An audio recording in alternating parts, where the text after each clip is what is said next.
Olá, meus queridos e queridas, tudo bem com vocês? Professor Vini aqui, hoje fazendo a nossa aula 02 de revisão de Geografia A, em que eu mostro projeção e escala para vocês de forma resumida. Isso aqui, obviamente, é uma revisão, não substitui um curso um pouco mais longo, né, de semi ou de um extensivo. Quando nós falamos de mapas, né, nós estamos falando de uma representação seletiva da realidade. Pode ser um mapa, pode ser uma carta, pode ser uma planta.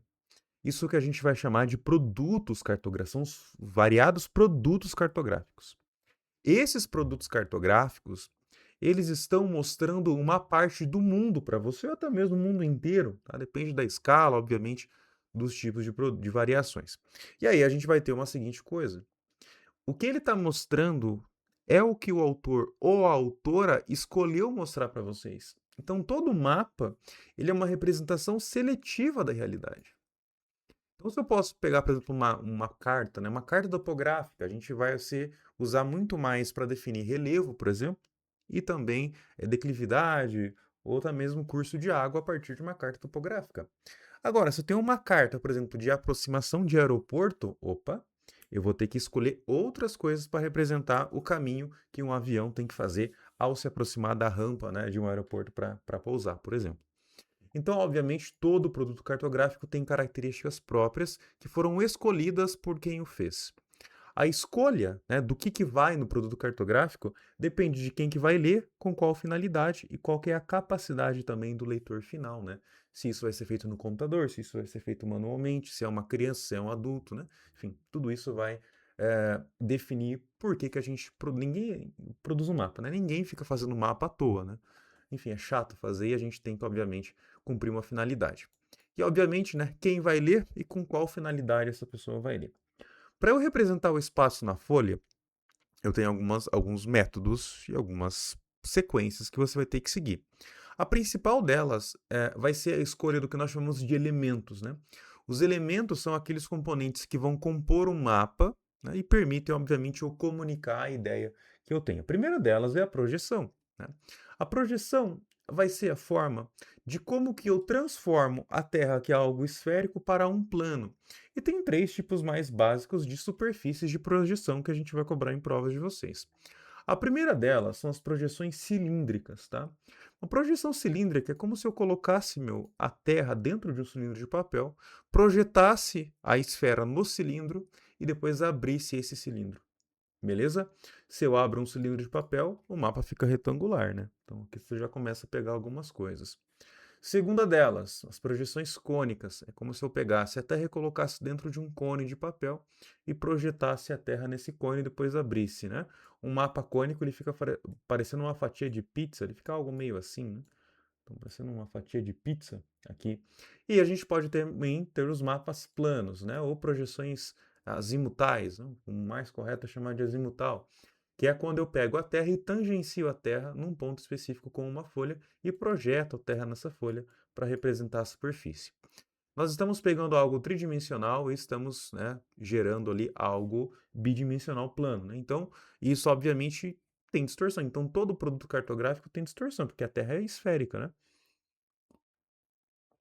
Eu estou transpondo a Terra esférica em uma superfície plana, então obrigatoriamente eu vou distorcer. Beleza? Galera, sempre que a gente pega um produto cartográfico, é importante lembrar também, né, que eu posso preservar algumas características específicas. A primeira delas vai ser a área, né? Então, quando um produto cartográfico meu ele está preservando a área, a gente chama de equivalente. Se o meu produto cartográfico ele manteve a forma, tá, ou os ângulos, né, a gente vai chamar ele de conforme. E se ele mantém as distâncias, tá, nós vamos chamar ele de equidistante, obviamente em pontos específicos escolhidos, tá? Então, equivalente, conforme e equidistante, caso ele mantenha uma dessa. Tem a direção, tá? Mas acaba não sendo assunto escolar de vocês. Vamos começar com as projeções cilíndricas. Criançada, a projeção cilíndrica, ela é quando nós, né, vamos envolver, então, a Terra num cilindro de papel e nós projetamos essa Terra, essa esfera, na minha folha. Tem muitas formas de eu fazer essa projeção. A gente não entra no mérito normalmente aqui no ambiente mais escolar, porque envolve noções de deformações que eu, pelo menos, nunca vi cobrar em uma prova de ensino médio. Tudo bem? Elas são muito boas para representar quais sejam as regiões do planeta, as linhas mais equatoriais e tropicais.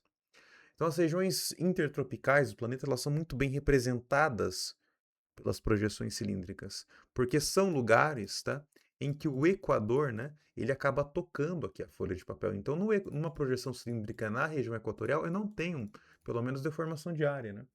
Fica tudo certinho. Beleza? Vamos começar com o Mercator.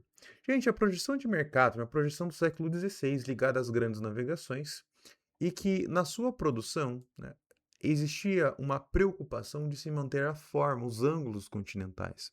É por isso que nós falamos que a projeção de Mercator é uma projeção cilíndrica conforme, porque ela mantém as formas, ela mantém os ângulos corretos dos continentes. Por ser uma projeção cilíndrica, né, sua representação sempre vai ser um retângulo aberto, e a gente tem justamente os paralelos e meridianos se encontrando em ângulos de 90 graus. Qual que é a condição histórica da projeção de Mercator? Tá? A projeção de Mercator seria uma projeção cilíndrica mais normal, aqui tradicional zona. Na região equatorial, quando a gente olha para uma projeção cilíndrica, o Equador toca na Terra. Agora, conforme eu começo a me afastar da linha equatorial, a esfera diminui. Então a gente tem que começar a esticar a Terra, né, para basicamente ela bater na folha. Então, é uma limitação, né, da projeção de Mercator é a questão das áreas, porque a partir do Equador ele acaba distorcendo muito as áreas, tá? Se a gente pegar, por exemplo, o Polo Sul, né, a Antártida, ela fica muito grande, o continente Antártida. Se a gente pega, por exemplo, a Groenlândia, né, posição dinamarquesa ali no Oceano Atlântico Norte, ela também vai ficar exageradamente grande e ela é, enfim, menor, né, do que o Brasil e ela parece maior do que toda a América do Sul, por exemplo, aqui na projeção de Mercator. Professor, as discussões aqui de Mercator vai muito porque ela privilegia países da América do Norte e da Europa? Sim, tá? Então, historicamente, dava uma ideia de privilégio, né, de área, eles ficavam maiores do que eles realmente são. Assim, isso na época não era muito bem pensado, né? Na verdade, o Mercator estava só se preocupando em fazer um sistema projetivo, né? Uma superfície projetiva para fazer navegação. Tinha que ter ângulo, né, mantido para fazer isso. Então, bom para navegação, mas ele tem esse problema da o aumento de área. Mas é uma característica da projeção. Isso por si só não é um problema, tá? Agora, uma outra projeção já do século XX, né? A projeção de Peters, ou ainda Gall-Peters, que é uma projeção cilíndrica também. O Peters fez alguns maracutais em cima da projeção de Gauss, tá? Que vai ser uma projeção equivalente, uma projeção cilíndrica também equivalente. Ele basicamente pegou a projeção de Mercator, esticou as linhas intertropicais e diminuiu as linhas temperadas e polares, né?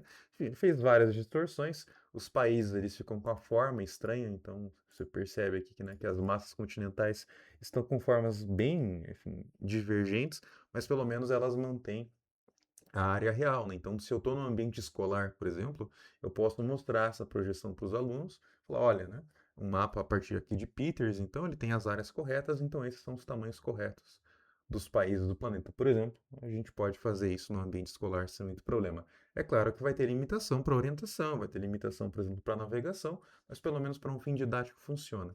O Peters escreve num contexto de Guerra Fria, né? E isso dava um privilégio grande para a África, para a América do Sul, né? Também ali para o Sul e Sudeste Asiático. Então, muitos, né, chamavam isso de projeção terceiro-mundista, né? O mapa de Peters, então ficava uma coisa, dava um destaque para o terceiro mundo da Guerra Fria. Beleza?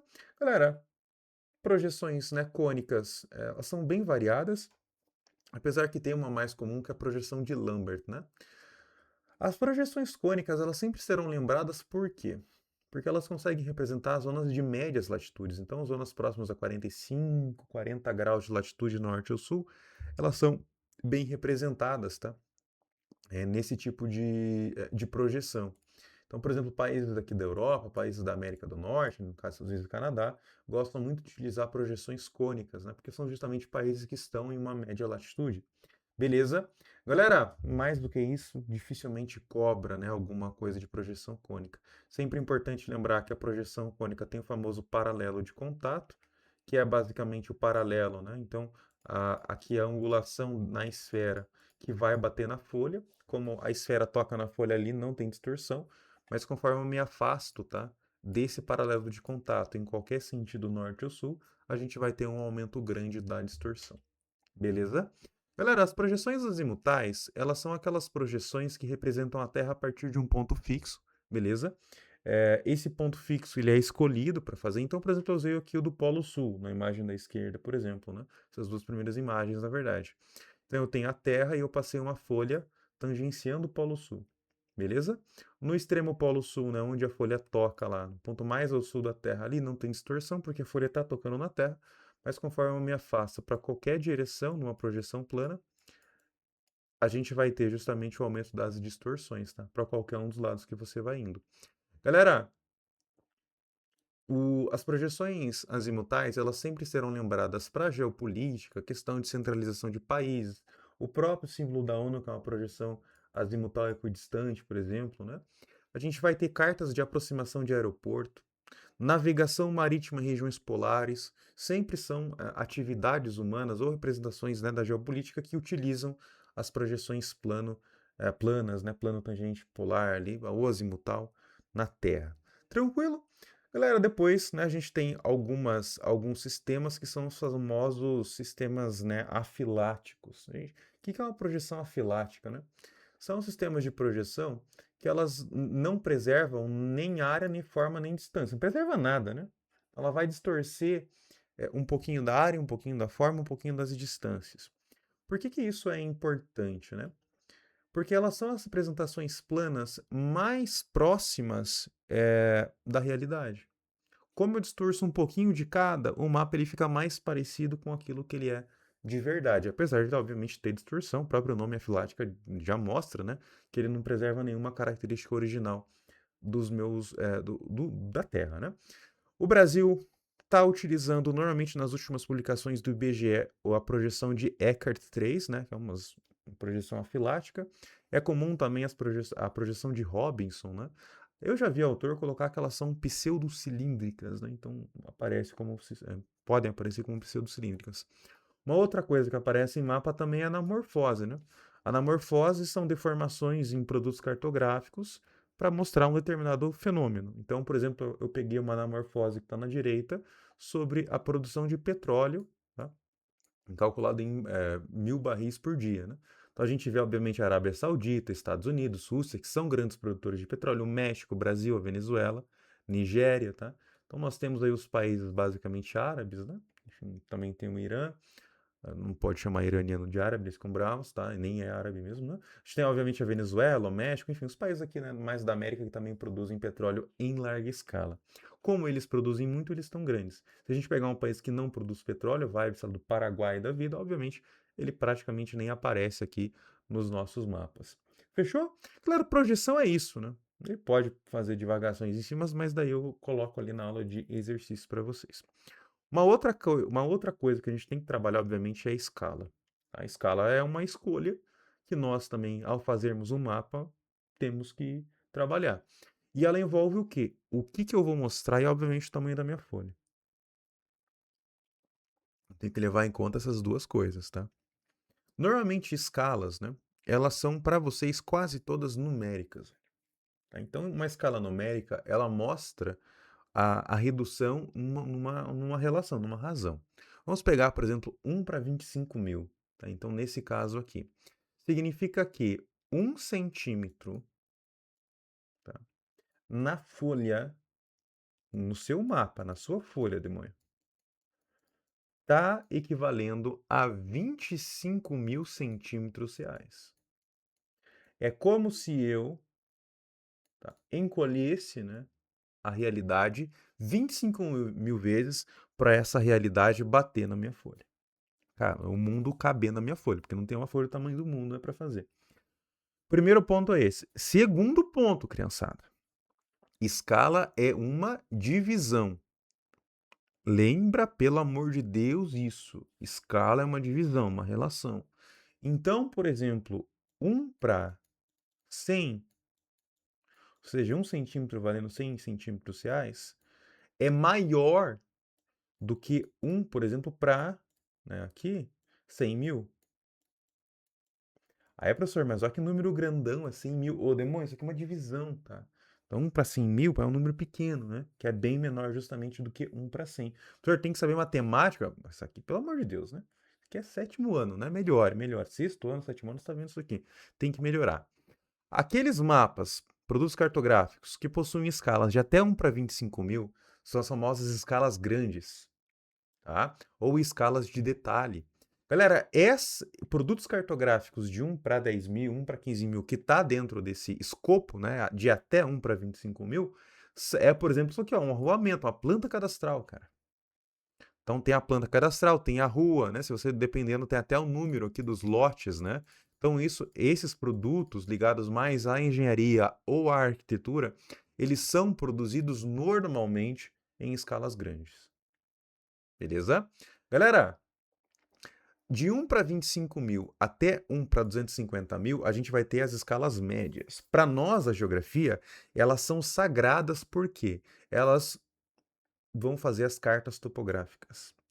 Eu, né, na minha vida como professor de geografia, geógrafo, a maior parte dos produtos cartográficos que eu lidei eram de escala média, porque é uma escala muito adequada a mapas técnicos. Então, ali, eu vou chamar de mapa, mas o certo é carta, né?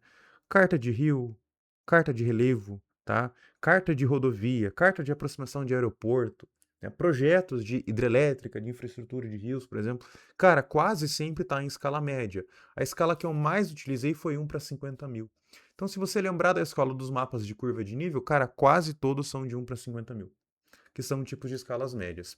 É a escala de semidetalhe, ela já me permite, né, mapear uma área um pouco maior, mas ainda preservando algum nível de detalhe. E depois a gente tem as escalas pequenas, né? De 1 para 250 mil ou menores. Aí é infinito, 1 para 10 milhões, 1 para 100 milhões. Aí tu que decide a escala que tu vai usar, né? Galera, essas escalas, elas são adequadas ao quê? A famosa escala de síntese ou de generalização. Pegar o mundo aqui, ó. Mapa, olha esse mapa mundi, tá, da IBGE. A gente fez uma redução, tá, absurda nesse mapa. Então a gente reduziu a Terra para ela caber, vamos dizer, numa folha A4, né?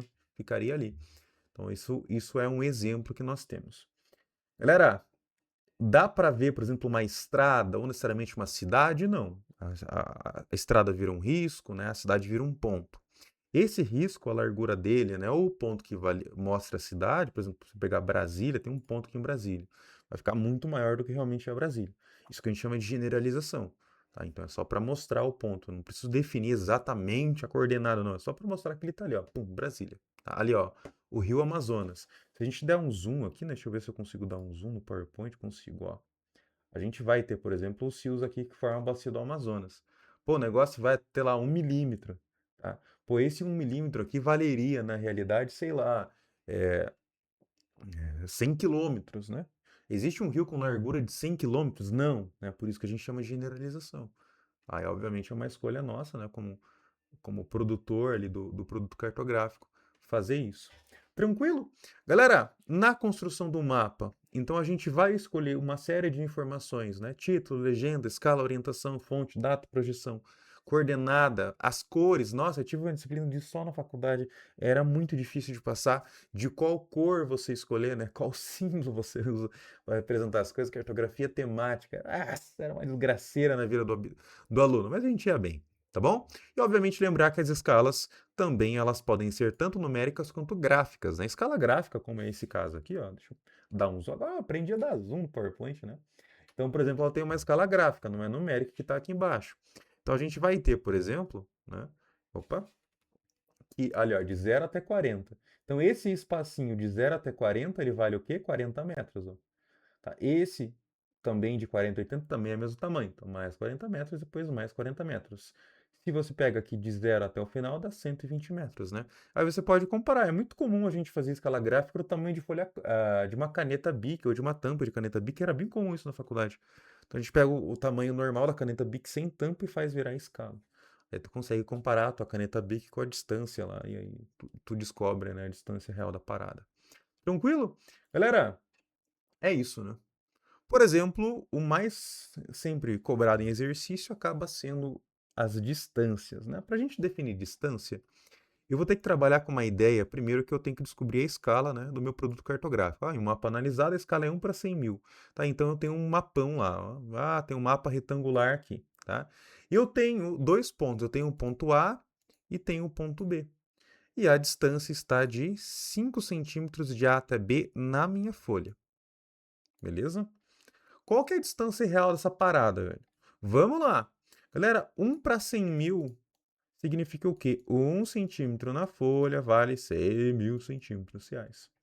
E agora eu vou ensinar um macete que vocês nunca mais vão esquecer. Se você cortar duas casas do centímetro... Ó, isso aqui tá em centímetro, né? Tá sem unidade, então a gente padroniza no centímetro. Então, eu tenho que 1 centímetro, tá? Se eu cortar duas casas, vira metro. Opa, 1 para 1000 metros. Se eu cortar mais 3 casas, isso aqui vira o quê? 1 centímetro, valendo quem? 1 quilômetro. Professor, então 1 para 1 quilômetro, 1 centímetro valendo 1 quilômetro, é a mesma coisa que 1 centímetro valendo 1000 metros, que é a mesma coisa que 1 centímetro valendo 100 mil metros? 100 mil centímetros? Sim, tá?